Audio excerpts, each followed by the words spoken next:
2007 CRV. They said we could hear this one. Check out AC. Let's see what happens. Oh, I hear something already.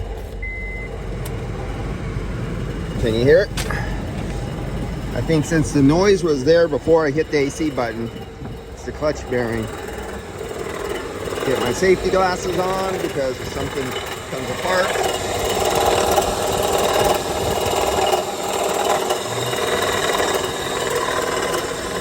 We got issues.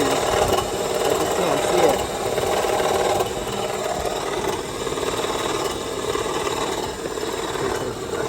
Oh yeah.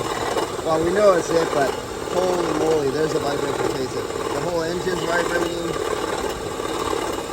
I can feel it in the alternator. Definitely feel it in the clutch. Let's see if we have any flow.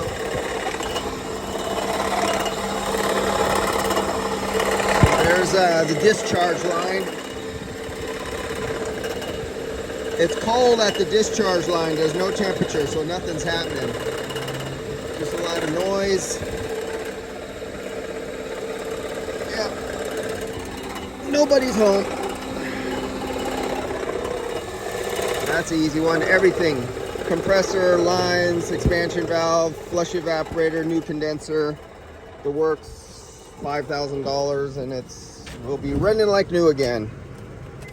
All right, that's it for that one.